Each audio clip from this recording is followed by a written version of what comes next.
আজকে আমি আপনাদের সঙ্গে শেয়ার করব একটা নাইটির পিস মানে নাইটির কাটিং মানে গোল গলা নাইটি কেটে আপনাদেরকে দেখাবো যে কিভাবে আপনারা ঘরে বসে নাইটি কেটে আপনারা নাইটির ব্যবসাও শুরু করতে পারেন।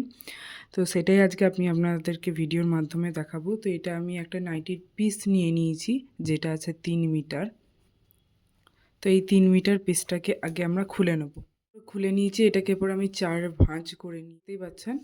আর এখানে আমার জয়েন্ট সাইডটা পড়বে আর এটা লম্বাটা। প্রথমে আমি এর গলার কাটিংটা দেখিয়ে নেব, তারপর আমি আপনাদের সঙ্গে আমার টেবিলটা ছোটোই, তো ছোটোর উপরেই আমাকে দেখাতে হচ্ছে। তো যদি কোনো অসুবিধা হয়, ভুল ত্রুটি হয়ে থাকে অবশ্যই ক্ষমা করবেন। আমি চেষ্টা করেছি আপনাদের সঙ্গে ভালোভাবে বোঝানোর যে কিভাবে একটা নাইটি তৈরি করতে হয়। সেটা যদি কোনো ভুল ত্রুটি হয়ে থাকে অবশ্যই ক্ষমা। চওড়াটা নিয়ে নেবো, যেখানে এখানে গোল গলাটা থাকে না, কুচি কুচি পড়ে, সেই চওড়াটা নিচ্ছি।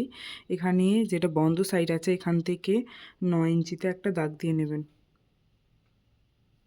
9 ইঞ্চিতে দাগ দিলেন। এরপর এর যে ঝুলটা রাখবো সেটা ঠিক 7 ইঞ্চিতে দাগ দেবেন। এর থেকে বেশি করতে যাবেন না, তাহলে গলাটা নেমে যাবে, খুব ডিপ হয়ে যাবে। 7 নিয়ে নিচ্ছে, এরপর লম্বা একটা দাগ নিয়ে নিচ্ছে। এটা আমাদের গলা হয়ে গেল। তো গলাটার জন্য এইখান থেকে আমরা 3 ইঞ্চিতে দাগ নিয়ে নেব। এরপর আমরা একটা রাউন্ড শেপ দিয়ে নেব। এই রাউন্ড শেপটা নিজের হাতের বসে, বা আপনাদের কাছে যদি ফ্রেঞ্চ স্কেল থাকে তাহলে ওই স্কেল দিয়েও করে নিতে পারেন। দেখুন একটা রাউন্ড শেপ দিয়ে নিয়েছি। এখান থেকেই আমরা স্লিভটা বের করব, এই পোর্শনটা থেকে। এরপর আমাদের পুট রাখবো। আমি এখানে পুট 3 ইঞ্চি রাখছি। আপনারা চাইলে 3, 3.5 যে কোনো কিছু রাখতে পারেন। এরপর আমরা বগল রাখবো 8 ইঞ্চি। যাদের খুব হেভি বাস্ট আছে তারা অবশ্যই লেন্থটা একটু বেশি করে নেবেন। 1 ইঞ্চি বেশি রাখলে 9 রাখলেই অবশ্যই ভালো থাকবে, কোনো অসুবিধা হবে না। এর থেকে 1 ইঞ্চি বেশি করে নেবেন। দিয়ে এর সাইডে আমি একটা লম্বা দাগ টেনে নিচ্ছি। যতটা এক্সট্রা কাপড় থাকবে একটা লম্বা দাগ টেনে নেব। আর এইখান থেকে যে আর্মহোলের শেপটা দেবো সেটার জন্য আমি 1 ইঞ্চিতে দাগ দেব। দেখুন 1 ইঞ্চিতে দাগ দিয়ে একটা গোল শেপ দিয়ে নিচ্ছি। আপনারা যে কেউ চাইলেই ঘরেতে আপনারা বানাতে পারবেন, খুব সহজ। এরপর আমরা লেন্থটা মাপ করে নেব, যে কতটা আমাদের লেন্থ লাগবে সেই লেন্থটা রেখে তার থেকে 2 ইঞ্চি এক্সট্রা নিয়ে আমরা বাকিটা কেটে নেব। আমি কেটে নিয়েছি দুটো দিক। এটা থেকে আমরা পটি বের করব আর এটা থেকে স্লিভস। এরপর এখানে স্লিভসটা কাটিং করে নেব। তো এর লেন্থ রাখবো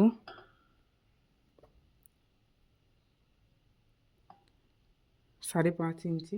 আপনারা মানে আমার এইটুকুই কাপড় বেঁচেছে, তার জন্য 5.5 ইঞ্চি আমি লেন্থটা রাখতে পেরেছি। আর এইখান থেকেও 5.5 ইঞ্চি, এইটার পুরো টোটাল আছে 9 ইঞ্চি। তো এখানেও আমরা 5.5 ইঞ্চিতেই একটা দাগ নেব। দিয়ে এখান থেকে 3 ইঞ্চি ডাউনে যাব। 3 ইঞ্চি ডাউনে গেলাম, দিয়ে সিম্পল একটা রাউন্ড শেপ দিয়ে নেব।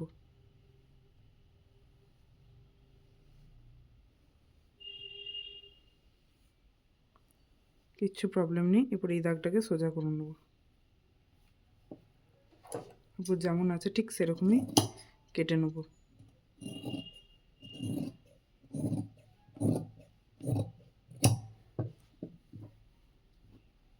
যেমন কেটে নিয়েছি, এর মাঝখানে জয়েন্ট পড়বে, আমরা জয়েন্টটাকে কেটে নেব।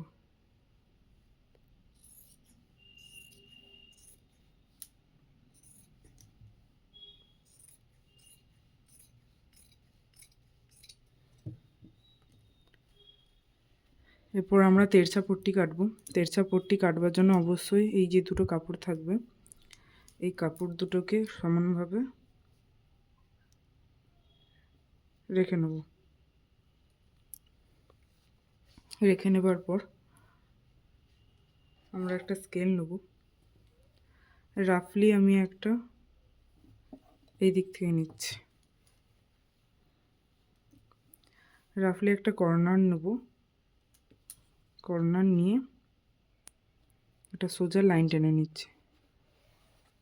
এরপর যে স্কেলটা আছে তার থেকে 2-3 ইঞ্চি বেশি নিয়ে আমি একটা দাগ টানছি। দেখুন প্রায় 1.5 ইঞ্চি মতো। এরপর এক এক করে আমরা তেরছা পটিগুলো জয়েন করে নেব। অবশ্যই জানেন তেরছা পটিগুলো কীরকম করে জয়েন করতে হবে, তবুও দেখে নিন আমি কীরকমভাবে জয়েন করছি। দুটো কর্নারের মুখ অপোজিটে থাকবে, দিয়ে জয়েন করতে হবে। এরকম করে এক একটা করে কাপড় রাখতে হবে, মানে পটিগুলো রাখতে হবে আর সেলাই করে করে যেতে হবে। আমি পুরো পটিগুলো জয়েন করে নিয়েছি। এরপর স্লিভস যেটা আছে সেটাকে একটা সাইডকে আমি 2 ফোল্ড করে সেলাই করে নিচ্ছি। দেখুন কীরকম করে আমি সেলাইটা করছি, 2 বার করে ফোল্ড করছি আর সেলাই করে নিচ্ছি। প্রথমেরটা সরু হবে, তারপরটা একটু মোটা করে সেলাইটা করে নিতে হবে। আপনাদের যতটা প্রয়োজন মনে হবে ততটা সেলাই করে নেবেন। দেখুন দুটো আমি রেডি করে নিয়েছি। এরপর আমি পুটটা জয়েন করব। তার আগে বলে রাখি যে গলায় কুঁচি কোনখান থেকে পড়বে, তো অবশ্যই আপনারা 4.5 বা 5, মানে যেখান থেকে কাঁধটা শুরু হচ্ছে ওইখান থেকে 4.5 বা 5 ইঞ্চিতে দাগ দিয়ে সেখানে একটু কাট লাগিয়ে নেবেন, যাতে বুঝতে পারেন যে কোনখান থেকে কুচি হবে। তো ওখানটা আমি কাট লাগিয়ে নিয়েছি। এরপর পুটগুলো জয়েন করে নেব। অবশ্যই জানেন পুট কেমন করে জয়েন করতে হয়। আমরা যেটা সোজা সাইড সেই দিকটা দুটোকে রেখে অপোজিট সাইড থেকে আমরা সেলাইটা করব। আর পটিটা অবশ্যই দুটো ফোল্ড করে সেলাই করে নেবেন, যাতে যখন আমরা পটিটা উল্টাবো তখন কোনো রকম কোনো অসুবিধা নয় আর খুব ফিনিশিংয়ের সঙ্গে উল্টানো যায়। তো দেখুন পটিটা নিচের দিকে রাখছি আর উপর কাপড়টা রাখছি, দিয়ে আমি সেলাই করে নিচ্ছি যতদূর আমরা কাটটা লাগিয়েছিলাম। দেখুন ততদূর কাটটা লাগিয়েছি ততদূর সেলাই করে নিই। এরপর হালকা হাতে অল্প অল্প করে আমরা সেলাই মানে কুচি দেবো আর সেলাই করব, কুচি দেবো আর সেলাই করব। খুব অল্প করে সেলাই মানে কুচি দিবেন আর সেলাই করে যাবেন। যারা খুব খেলানো পছন্দ করেন তারা অবশ্যই একটু বেশি করে বড় বড় করে কুচি দিবেন, আর যারা একটু কম ভর্তি গলা পছন্দ করেন তারা একটুকু কম কম দিয়ে কুচিটা দিবেন। তো দেখুন আমার পটিটা আমি সেলাই করে নিয়েছি। এরপর আবার যেখানে অবধি আমার কাটটা লাগানো ছিল ততদূর আবার সেলাই করে সমান করে আবার অপোজিট সাইডে যে কুচিটা আছে সেই কুচিটা লাগিয়ে নিচ্ছি। এরপর পটিটাকে উল্টাবো। দেখুন কি সুন্দর স্মুথলি পটিটা উল্টে যাচ্ছে, কোনো রকম কোনো অসুবিধা ছাড়া, আর খুব ভালো ফিনিশিংয়ের সঙ্গে পটিটা উল্টানো যাবে। এরপর ওপর একটা চাপ সেলাই দিয়ে দেবো পটিটা উল্টে। দেখুন কীরকম করে আমি সেলাইটা দিয়েছি, অবশ্যই সেরকম করে করবেন। খুবই সহজ নাইটি বানানো, কোনো রকম কোনো ঝামেলা নেই, একদম সিম্পলভাবে নাইটি তৈরি হয়ে যাবে। আমি যেরকমভাবে দেখাচ্ছি সেরকম যদি করেন আপনারা ঘরে বসে নাইটির ব্যবসাও শুরু করতে পারেন। এরপর এই দিকের পুটটাও জয়েন করে নেব। দেখুন এই দিকের পুটটাও যেমন করে পুট জয়েন করে সেরকম করে জয়েন করে নিচ্ছি। আর ভিডিওটি ভালো লাগলে অবশ্যই লাইক শেয়ার সাবস্ক্রাইব করে পাশে থাকা বেল আইকনটি প্রেস করে দেবেন আমার নতুন নতুন ভিডিও পাওয়ার জন্য। এরপর আমরা স্লিভসটা জয়েন করব। স্লিভসটাকে আমি 2 ভাঁজ করে মিডিলটা রেখে মিডিলের সঙ্গে আমি একটা সাইড সেলাই করছি, তারপর আর একটা সাইড সেলাই করে নেব। যদি এক্সট্রা কাপড় থাকে কোনো অসুবিধা নেই, কেটে বাদ দিয়ে দিলেই চলবে, কারণ এটা একটু ঢিলাঢালাই হয়, কোনো অসুবিধা হবে না। আর স্লিভসটা জয়েন করবার পর দুটো দিকেরই স্লিভস জয়েন করে নিয়ে তারপর একদম 2 সুত মতন বা 1/2 ইঞ্চি কাপড় রেখে সাইডে সেলাই করে নিতে হবে। দেখুন আমার নাইটিটা কমপ্লিট। নাইটিটা কেমন লাগলো অবশ্যই, মানে ভিডিওটা কেমন লাগলো অবশ্যই আমাকে জানাবেন।